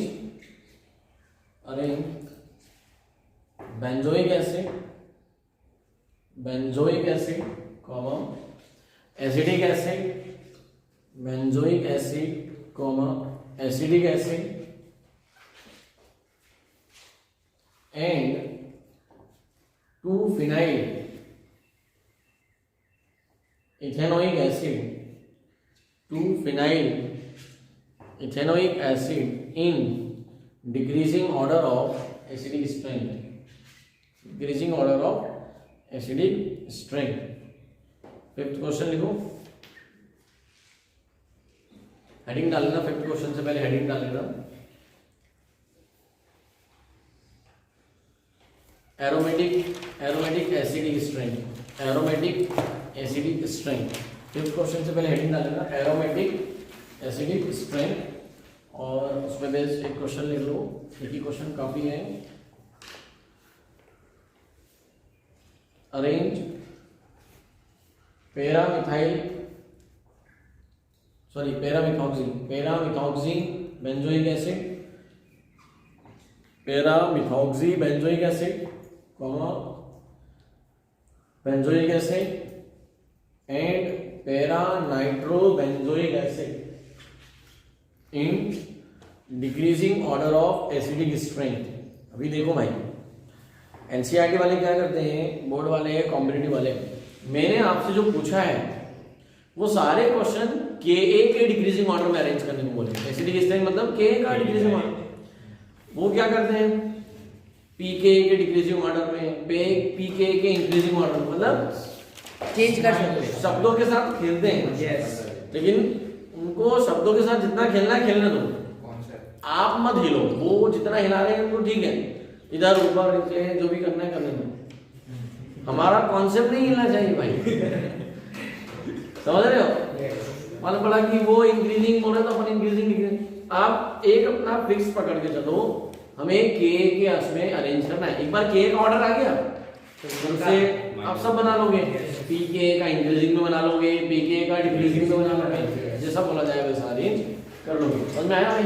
हो जाएगा। तो सोचने समझने के लिए आपके पास एक लिमिटेड टाइम है, तो सोच लीजिए, फिर हम इनका सॉल्यूशन देते हैं। तो किसी भी कार्बोक्सिलिक एसिड की एसिडिक स्ट्रेंथ में अरेंज करने के लिए, जैसा मैंने रूल और सीरीज अल्कोहल में कवर की थी, फिनॉल में भी पढ़ाया था, वही वापस से ये पोर्शन रिपीट हो रहा है। यानी माइनस आई का इफेक्ट देखा जाएगा, हमने माइनस आई ग्रुप, लेकिन माइनस आई का जो इफेक्ट होता है हर बार सिर्फ टाइप वाला नहीं आएगा। टाइप का मतलब होता है कि अलग अलग टाइप के माइनस है, कभी कभी नंबर का इफेक्ट भी होता है। जैसे पहला क्वेश्चन जो दिया था, मैं वहां से शुरू करता हूं। फर्स्ट क्वेश्चन में फॉर्मिक और एसिटिक एसिड का कंपैरिजन था। Formic acid is stronger acid than acetic acid. अभी लिखना नहीं, आपको सिर्फ सारे क्वेश्चन के आंसर सुनना है, और में घर जाकर इसको लिखना है, अच्छे से प्रैक्टिस करना है। Formic acid is stronger than acetic acid, ये तो आंसर हो गया। लेकिन पीछे लगाया वाई, वाई क्यों लगाया? वाई का आंसर सुनिए, plus I, due to the plus I effect of methyl group acidic character decreases. तो मिथाइल का प्लस आई के कारण क्या हो रहा है? रीजन समझ में आया? यस। ये वाला क्वेश्चन हो गया। अभी दूसरा क्वेश्चन बहुत इंटरेस्टिंग है, उसमें क्या दिया मैंने आपको? फॉर्मिक दिया है, बेंजोइक दिया है और एसिडिक दिया है। तो आपको तीनों को ध्यान से देखना है। हालांकि इस क्वेश्चन में कई सारे कॉन्सेप्ट्स कवर होते हैं। Formic acid is stronger than benzoic acid.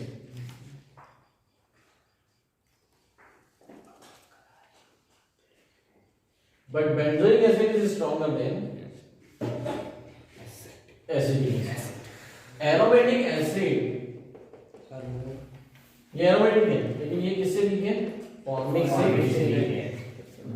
अब इसके पीछे रीजन क्या है? क्योंकि यहाँ जो फिनाइल रिंग लगी है, ये अब माइनस आई का काम नहीं कर रही है, बल्कि ये रेजोनेंस का काम कर रही है। किसका काम कर रही है? रेजोनेंस। और उस वजह से क्या हो रहा है, ये वाला जो क्लीवेज है ये इफेक्ट हो रहा है। हमें क्या करना है? और एच के बीच का बॉन्ड बनाना है। और एच के बीच का बॉन्ड बनना है तो O पे माइनस चार्ज, H पे प्लस चार्ज होना चाहिए, मतलब पीछे इलेक्ट्रॉन खींचने वाला ग्रुप होना चाहिए। लेकिन होता क्या है, जब बेंजोइक एसिड होता है तो in case of benzoic acid ये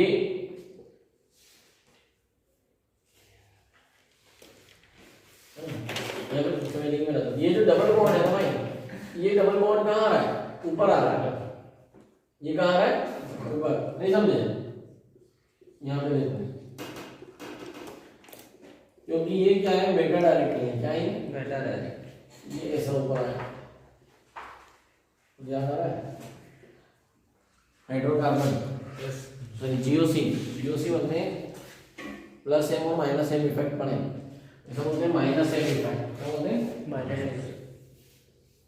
जब बेंजीन रिंग डायरेक्ट इससे जुड़ी होती है ना कार्बोक्सिलिक ग्रुप से, तो वो माइनस एम इफेक्ट देती है। क्या देती है? Minus M. तो देखा जाए तो इलेक्ट्रॉन दे रही है, अभी ऑक्सीजन कौन है? भिखारी को बिन मांगे बिन मिल गई है, ठीक है। जब बिना मांगे कुछ हो रहा है काम, तो मांगने की जरूरत क्या है? हाइड्रोजन को खींचेगा ही नहीं। आई बात समझ में? बात आ रही समझ में? इसलिए ध्यान रखना, formic acid is stronger than benzoic acid, but benzoic acid is stronger than acid. तो इसमें क्या हो गया? इसमें तो उल्टा हो गया। यहाँ पर हमने मिथाइल एक प्लस आई लगा दिया ना, ये तो प्लस एम है, और ये प्लस आई जो है ये और भारी पड़ेगा उसके ऊपर, ये और एसिडिक स्ट्रेंथ को घटा देगा। क्या करेगा? और एसिडिक घटा देगा। समझ में आ रहा है? So formic acid and benzoic acid then acidic acid. ये हो गया क्वेश्चन नंबर 2। अभी जो क्वेश्चन नंबर 3 दिया था वो पूरा ऑर्डर आपके सामने है, इसको अरेंज करना है। सबसे स्ट्रॉन्ग देखो, सबको क्या होता है, स्टूडेंट को पता होता है कि नाइट्रो का माइनस आई सबसे ज्यादा है, लेकिन नाइट्रो से भी ज्यादा मैंने क्या बोला कि नंबर का इफेक्ट पड़ता है। अभी समझो यहाँ अगर मैं आपसे पूछता कि 3 और 4 में से कौन ज्यादा अच्छा एसिड है? 4। तो 4 is stronger than 3। 4 is stronger than 3। ठीक है। देखो यहाँ पे एक फ्लोरीन है यहाँ पे, लेकिन अगर मैं यहाँ पे 2 फ्लोरीन लगा दूं, जैसे कि यहाँ लगाया, तो 2 होता है एसिड। 3 लगाया तो और तो डिक्रीजिंग ऑर्डर में अरेंज करेंगे। क्वेश्चन नंबर 3 का जो आंसर है, क्वेश्चन नंबर 3 का जो आंसर है में सबसे स्ट्रॉन्ग आएगा 1 1 2 1 के बाद में 2 4, ठीक है। 2 के बाद में 4 4 के बाद में 5 5 के बाद में 3। यहां तक आए? यस। 9 यहां माइनस आई है, यहां माइनस आई है, यहां माइनस आई है, हो गया? ये हो गया, ये हो गया, ये हो गया, अभी माइनस आई 9 भी हो गया, 7। अब आपके पास कौन कौन बचे हैं? 6 बचा है, 7 बचा है और 8 बचे हैं। यस। और इन तीनों का ऑर्डर तो यहाँ आपको लिख देना है। फॉर्मिक, बेंजोइक, एसिडिक और क्या आएगा? 7 8 6 ये ऑर्डर बनेगा। यस। तो ऐसा कोई है जिसने ईमानदारी से बिना किसी की सलाह लिए ये बनाया हो पूरा। फिनाइल ग्रुप का आपने लास्ट में नहीं रखा था ऑर्डर टेबल में? कौन सा? वो तो याद थी, फीलिंग थी वो। ये तो एक ये बेंजोइक है ना, और ये कौन है? प्रोपेनोइक है। प्रोपेनोइक में और 2 अल्काइल ग्रुप आ गए हैं, और इसी कंफ्यूजन को क्लियर करने के लिए मैंने एक और क्वेश्चन दिया है, देखो जरा। बेंजोइक एसिड, एसिडिक एसिड और 2 फिनाइल आया समझ में? ये क्वेश्चन नंबर 4 कॉम्पिटिटिव लेवल का है। 1 2 तो आपके दिमाग के सारे तार खोले गए, मतलब कोई कंफ्यूजन बचा होगा ना। बेंजीन कौन है? क्या क्या क्या बताओ? बेंजोइक एसिड, एसिडिक एसिड और 2 फिनाइल इथेनॉइक एसिड। देखो ये रहा बेंजोइक एसिड। यस। ध्यान से समझना, इसको मैं ऐसा लिख देता हूं, आपके ये सुन जाएगा, ऐसे इसको ऐसे लिखो। फिर ये आपका एसिडिक एसिड है। यस। और एसिडिक एसिड के बाद जो मैंने दिया है 2 फिनाइल इथेनॉइक एसिड। 2 फिनाइल। अब जब ऑर्डर देखोगे ना, कितना मजा आएगा वो देखो, वहां आपको मजा आएगा। Benzoic acid is stronger than acidic acid. हां, बेंजोइक एसिड इससे ज्यादा है। यस। लेकिन एसिडिक एसिड से भी ज्यादा ये स्ट्रॉन्ग है। यस। क्योंकि अब 2 बात है। Plus M. जब ये डायरेक्ट इससे जुड़ता है ना, तो प्लस एम का काम करता है। यस। लेकिन जब ये थोड़ा सा दूर हो गया, तो ये माइनस आई का काम करने लग गया। यस। किसका काम करने लग गया? माइनस आई का। ये मजा? यस। अरे ये केमिस्ट्री भाई आया समझ में? यस। पास है तो कुछ और, दूर है तो कुछ और। केमिस्ट्री निकालना आना चाहिए, हर जगह केमिस्ट्री है, ठीक है। आप मजा लो, समझ में आ रहा है? ऑर्डर क्या बनेगा? 3 to 1। 3 और 2 सबसे पहले 1 1 3 सबसे पहले 1, हां, then 3 3 और 2 then 2 आया समझ में? Yes. ये बहुत ही प्यारा क्वेश्चन है, छीनने के लिए काफी है। ये क्वेश्चन नंबर कौन सा था? 4। ये था क्वेश्चन नंबर 4 का आंसर यहाँ लिखा है। Yes. ठीक है ना? अच्छा कई बच्चे ऑर्डर याद कर लेते हैं, हमारे यही क्वेश्चन नहीं आएगा तो ऑर्डर याद कर लो तो काम नहीं। ठीक है, कॉन्सेप्ट याद करोगे तो समझ में आएगा। क्वेश्चन नंबर 5 एरोमेटिक पे, तो वो बहुत इजी था, कुछ भी नहीं है उस क्वेश्चन के अंदर। 3 to 1 होगा उसका डायरेक्ट। सबसे पहले आएगा para nitro, then benzoic, yes then para methoxy. Yes. क्योंकि मिथॉक्सी जो है वो प्लस है, प्लस है। ठीक है। सबसे वो पहले आएगा देता है पैरा नाइट्रो बेंजोइक एसिड, क्योंकि नाइट्रो ग्रुप के डालने से एसिडिक नेचर बढ़ जाएगा। यस फिर आएगा बेंजोइक, यस और बेंजोइक के बाद आएगा para methoxy para methoxy OCH3 है ना, यस और मिथाइल मिथॉक्सी। ये इलेक्ट्रॉन दे रहा है, इसके पास क्या है भाई, लोड है। ऐसे अंदर जा रही है, इलेक्ट्रॉनों के अंदर जाने से एसिडिक नेचर कम हो रहा है, प्लस M यहाँ पर भारी पड़ रहा है। यस मुझे मिला रहा है, तो आपको आंसर कुछ नहीं लिखना है। आप क्या करोगे, आंसर लिखने की बजाय अगर आंसर लिखोगे तो करोगे, आपने खुद से सॉल्व किया तो ठीक है। अगर कहीं पर भी आपने कोई से किसी से पूछकर देखकर क्या है मुझे में, तो उसको लिखना नहीं है, क्योंकि ये क्वेश्चंस आते हैं। इन्हीं सारे क्वेश्चनों को वापस से लगाओ, घर पे जाकर एक बार अपने फिर से मन से बैठो, कॉन्सेप्ट रिवाइज करो, फिर से देखो, और फिर टेक्स्ट बुक में जितने भी क्वेश्चन दिए एसिडिक स्ट्रक्चर वो सारे प्रैक्टिस करो। Yes. ठीक है, तो this is all about acidic nature. यहाँ हमारा फर्स्ट केमिकल प्रॉपर्टी कंप्लीट हो जाता है, ठीक है।